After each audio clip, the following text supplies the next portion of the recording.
اور ایک ایسی ایمرجنسی جزیرہ عرب میں پیدا ہو گئی جس کا نقشہ جو ہے وہ حضرت عائشہ ان الفاظ میں بیان کرتی ہیں۔ وہ فرماتی ہیں کہ حضرت محمد صلی اللہ علیہ وآلہ وسلم کے دنیا سے تشریف لے جانے کے بعد مسلمانوں کی حیثیت وہ ہو گئی تھی جو ایک انتہائی سرد برسات کی رات میں جب بارش ہو رہی ہو اور رات تاریک ہو ایک ایسی بکری کی تھی۔ جزیرۃ العرب کی حالت ایسی بکری کی تھی جو اپنے گلے سے بچھڑ گئی ہو، یعنی اپنے باقی بکریوں سے جو ہے وہ بچھڑ گئی ہو اور گلیوں میں کھڑی ہو اور اسے کچھ پتہ نہ ہو کہ وہ کیا کرے، کیونکہ برسات بھی ہے اور سرد رات ہے اور ساتھ میں بارش بھی ہو رہی ہے اور وہ جائے بھی کہاں۔ یہ کیفیت مسلمانوں کی تھی، اور اگر اللہ تعالیٰ میرے والد کے ذریعے سے مسلمانوں کی رہنمائی نہ کرتے تو کچھ نہیں کہہ سکتے تھے کہ کیا پیش ہوتا، یعنی کیا کچھ پیش ہو سکتا تھا۔ لیکن اللہ تعالیٰ نے حضرت ابوبکر صدیق کے ہاتھ میں ان سب کی اصلاحات لکھنا تھی۔ اللہ تعالیٰ نے اپنا کام حضرت ابوبکر صدیق کے ذریعے مکمل کرا دیا۔ اچھا، اب اس موقع پر جب یہ صورتحال تھی، حضرت ابوبکر صدیق نے 12 لشکر مختلف علاقوں میں بھیجے اور اس قدر غیر معمولی جرأت اور ہمت کا مظاہرہ کیا جس کی کوئی مثال تاریخ انسانی میں نہیں ملتی ہے۔ اس عمل کے دوران باقی صحابہ کرام نے بھی بڑی قربانیاں دی اور بڑی تعداد میں جام شہادت نوش کیا۔ ان میں جو ایک جنگ تھی جو وہ جنگ یمامہ کہلاتی ہے، یہ جنگ جو ہے وہ مسلمہ کذاب کے خلاف لڑی گئی تھی۔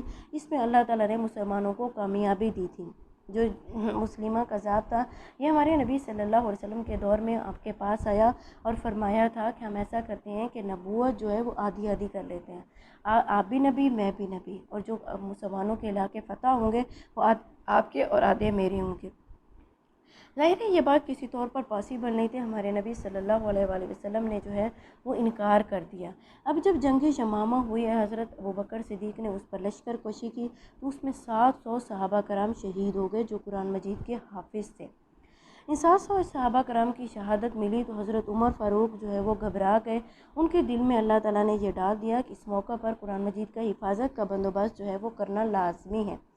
وہ فوراً حضرت ابوبکر صدیق کی خدمت میں حاضر ہوئے اور ان سے کہا کہ آپ قرآن مجید کی حفاظت کے لیے کچھ کریں، اس سے پہلے کہ مسلمان قرآن میں اس طرح کا اختلاف شروع کر دیں جیسا اختلاف یہود و نصارہ نے اپنی کتابوں میں شروع کر دیا تھا۔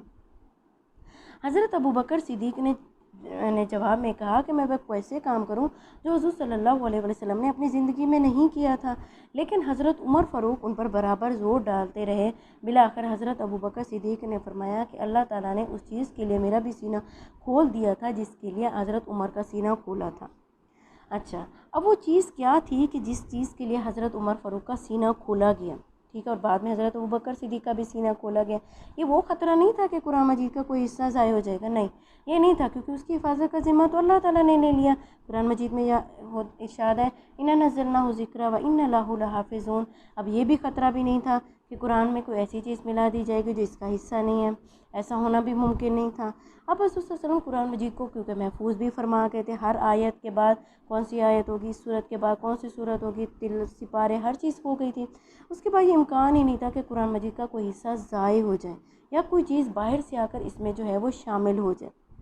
حضرت عمر فاروق کو جو اصل خطرہ تھا وہ یہ تھا کہ کہیں قرآن مجید کی ترتیب میں اختلاف پیدا نہ ہو جائے، اس لیے کہ وہ حفاظ جن کو یہ معلوم ہے کہ قرآن مجید کی ترتیب کیا ہے، اگر وہ قرآن مجید کو کتابی صورت میں جو ہے مدون کرنے سے پہلے دنیا سے چلے گئے تو اس بات کا قوی امکان موجود ہے کہ قرآن مجید کی آیات اور صورتوں کی ترتیب میں کوئی اختلاف پیدا ہو سکتا ہے۔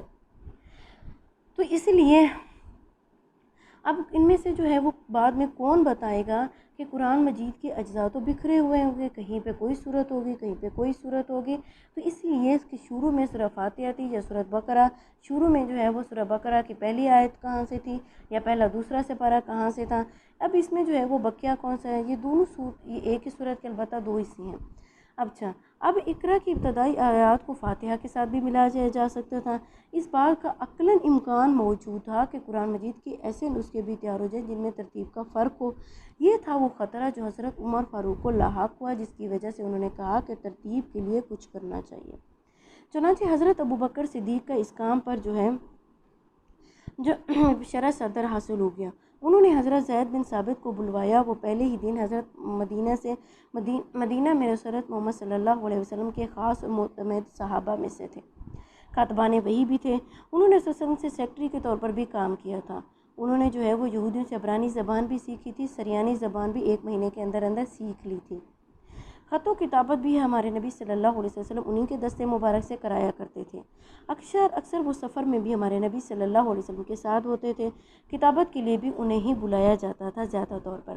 حضرت ابوبکر صدیق رضی اللہ تعالیٰ عنہ نے سب سے پہلے انہیں بلا کر ان کے سامنے یہ معاملہ جب رکھا تو انہوں نے بھی وہی بات کی جو ابتدا میں حضرت ابوبکر صدیق نے فرمائی تھی، کیا وہ کام کیوں کرتے ہیں جو حضرت محمد صلی اللہ علیہ وآلہ وسلم نے نہیں کیا تھا؟ حضرت ابوبکر صدیق نے انہیں وہ تمام دلائل دیے جو حضرت عمر فاروق نے انہیں پہلے دیے تھے۔ بلاخر اللہ تعالیٰ نے ان کا بھی سینہ کھول دیا۔ وہ خود بیان کرتے ہیں کہ میرے وہم و گمان میں بھی یہ نہیں تھا کہ مجھ سے اس کام کرنے کو کہا جائے گا۔ شاید اس تامل اور تردد کی وجہ یہ بھی تھی کہ وہ اس وقت خاصے نو عمر تھے، کوئی تقریباً 22-23 سال کے ہوں گے۔ بڑے معمر صحابہ جو بڑے بزرگ صحابہ تھے جن کو سابقون الاولون بھی کہا جاتا تھا، وہ بھی اس زمانے میں موجود ہیں، لیکن ان دونوں بزرگوں نے حضرت زید بن ثابت سے کہا یہ کام آپ ہی کو کرنا ہے، اور خاص اصرار کے بعد ان کو تیار کر لیا۔ وہ کہتے ہیں کہ مجھ سے ایسا کام کرنے کے لیے کہا گیا کہ جس کے مقابلے میں اگر مجھ سے یہ کہا جاتا کہ احد پہاڑ کو ایک طرف سے کھودنا شروع کرو اور اسے کھود کر دوسری سمت میں منتقل کر دو تو شاید یہ کام میرے لیے زیادہ آسان ہوتا۔ احد پہاڑی کے منتقل سے بھی زیادہ مشکل کام میرے سپرد کیا گیا۔ جب یہ بات طے ہو گئی کہ پھر ایک مجلس مشاورت بلائی گئی جس میں تقریباً 50-30 حضرات نے شرکت فرمائی۔ ان میں سے اکثر کے نام جو ہے وہ کتب حدیث میں بھی موجود ہیں اور سیرت کی کتابوں میں بھی موجود ہیں۔ ان میں یقیناً جو ہے وہ خلفائے اربعہ بھی شامل تھے، چاروں خلفاء بھی تھے، حضرت عبداللہ بن مسعود بھی شامل تھے اور اس کے حضرت ابی بن کعب بھی تھے، اور اس کے علاوہ جو ہے عشرہ مبشرہ بھی تھے، حضرت سالم مولا بن ابی حذیفہ بھی تھے، اور اس کے علاوہ حضرت یہ ساری جو ہے وہ کمیٹی تشکیل دے دی گئی سب کو ملا کر۔ جب جو قرآن مجید کا ایک مرتبہ ان میں جو ہے وہ یہ طے پایا اس کمیٹی میں کہ ایک کمیٹی تشکیل دے دی جائے گی جو قرآن مجید کا ایک مرتب نسخہ سرکاری طور پر تیار کرے، ٹھیک ہے۔ اب وہ کیا کریں، ان سب کو جو ہے وہ سرکاری طور پر تیار کریں۔ اب حضرت ابوبکر صدیق کے دل میں اللہ تعالیٰ نے یہ بات بھی ڈال دی اور بعض بڑی عجیب قسم کی جو ہے وہ ہدایات دی۔ انہوں نے انہوں نے کہا کہ یہ جو 7 حضرات ہیں، ٹھیک ہے، یعنی چاروں خلفاء حضرت عبداللہ بن مسعود اور اس کے بعد حضرت زید بن ثابت اور ابی بن کعب یہ سارے جو ہیں، یہ 7 حضرات کی یہ جو کمیٹی ہے، یہ 7 حضرات سب سے پہلے اپنے حافظہ اور اپنے یادداشت کا تبادلہ کریں گے۔ جب کوئی آیت لکھیں گے تو سب سے پہلے آپس میں ایک دوسرے کو پڑھ کر سنائیں گے۔ جس آیت پر سب کا حافظہ متفق ہو جائے گا تو پھر اپنے پاس ان آیت کے جتنے تحریری ذخائر موجود ہوں گے جو حضور صلی اللہ علیہ وسلم کے سامنے پیش ہو چکے ہوں گے اور حضور صلی اللہ علیہ وسلم نے ان کو اس طرح سے ہی منظور و مستند کر دیا ہوگا، ان تحریری ذخائر میں سے، ٹھیک ہے، اس آیت کی سب سے اپنے طور پر تصدیق کریں اور وہ نوشتہ لے کر آئیں، ٹھیک ہے۔ سارے اپنے گھروں سے جو ہے یہ 7 حفاظ کرام جا کر اپنے گھر سے جو تحریری نسخہ موجود ہے وہ لے آئیں۔ اس طرح ان کے پاس جو ہے یعنی 14 گواہیاں ہوں، ایک ان کا حافظہ اور ایک تحریری طور پر، یعنی 7 ارکان کی جو ہے وہ اپنے یادداشت اور قوت حافظہ ان سب کے جو ہے وہ دستاویزی بھی ہوں اور حافظے کے طور پر بھی جو گواہیاں ہو جائیں گی وہ ساری جمع کر لیں۔ اس کے بعد ہر آیت پر مزید 2 گواہیاں کمیٹی کے باہر سے لی جائیں۔ اب یہ کتنی ہو گئی؟ ہر آیت پر کوئی صحابی آ کر یہ گواہی دیں گے کہ اس آیت کو ہم نے اسی طرح سے سنا ہے اور یہ ہمیں اسی طرح ہی یاد ہے، اور ہر آیت کی تحریر میں 2 تحریری نوشتے لائے جائیں اور ہر نوشتے کی 2 آدمی آ کر گواہی دیں۔ جب یہ سارا عمل مکمل ہو جائے تو اس کے بعد قرآن کی اس آیت کو لکھا جائے گا۔ اچھا، اگر ہم دیکھیں تو یہ کافی جو ہے وہ مشکل کام تھا۔ اس کے بعد ان حضرات سے دوسرا کہا گیا کہ وہ مسجد نبوی میں بیٹھیں۔ دوسری ہدایت کیا دی کہ وہ مسجد نبوی میں بیٹھیں گے اور وہاں بیٹھ کر اس کام کو کریں تاکہ سب لوگوں کو معلوم ہو جائے کہ یہ کام کس طرح سے ہو رہا ہے۔ گویا یہ ایک کھلی جو ہے وہ عدالت تھی، ٹھیک ہے، عدالتی کارروائی تاکہ سارے لوگ ملاحظہ کر سکیں۔ اکثر و بیشتر حضرت عمر فاروق جو ہے وہ بذات خود بھی خلیفہ اول کے حکم سے ان حضرات کے ساتھ جو ہے وہ تشریف فرما ہوتے تھے، خاص طور پر جب گواہیاں لی جاتی تھی تو وہ بھی موجود ہوتے تھے۔ حضرت عمر فاروق کو جو ہے وہ اللہ تعالیٰ نے غیر معمولی رعب اور دبدبہ بھی فرمایا تھا، تو سارے لوگ ان کے سامنے مؤدب ہو کر بیٹھتے تھے۔ اور یوں یہ سارا کام جو ہے یعنی کمپلیٹ کر لیا گیا چند ماہ میں ہی۔ اس کمیٹی میں حضرت ابی بن کعب، حضرت عبداللہ بن عباس بھی شامل تھے۔ حضرت زید بن ثابت جس پورے کام کے ذمہ دار تھے، انہی کی سربراہی میں کمیٹی تشکیل دی گئی تھی۔ یہ کل 7 حضرات تھے۔ اس سب نے مل کر قرآن مجید کا پورا نسخہ مکمل کر لیا۔ حضرت زید بن ثابت لکھنے والے تھے اور بقیہ صحابہ جو تھے وہ ان کی مدد کرنے والے تھے۔ قرآن مجید لکھنے کا جو اسلوب انہوں نے اختیار کیا تھا اس کو رسم عثمانی کہا جاتا ہے۔ اس کو کیا کہتے ہیں؟ رسم عثمانی۔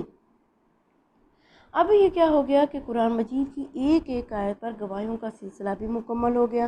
ہر آیت پر 2 گواہیاں زبانی اور 2 تحریری بھی آ گئیں، لیکن سورۃ توبہ کے آخری 2 آیات ایسی تھی کہ ان 2 آیات پر آ کر کام رک گیا۔ یہ سورۃ توبہ کی آخری 2 آیات تھیں۔ اب کیا ہوا؟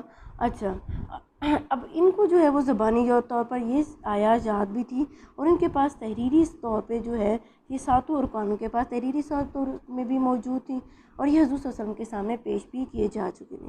کمیٹی سے باہر کے 2 صحابہ کرام نے بھی آ کر یہ گواہی دے دی کہ دونوں آیات سورۃ توبہ کے آخر کی آیات ہیں، انہیں حضور صلی اللہ علیہ وآلہ وسلم نے آخر میں ہی لے دیا۔ 2 تحریری وثیقے بھی آ گئے، ان میں ایک تحریرہ وثیقہ کی گواہی دینے والے 2 گواہ بھی آ گئے، لیکن ان میں ایک وثیقہ ایسا تھا جس کا صرف ایک گواہ تھا، یعنی ایک آیت ایسی تھی جس کا صرف ایک ہی گواہ تھا۔ حضرت عمر فاروق رضی اللہ تعالیٰ نے فرمایا کہ دوسرا گواہ بھی لے کر آؤ۔ انہوں نے کہا کہ دوسرا گواہ تو نہیں ہے۔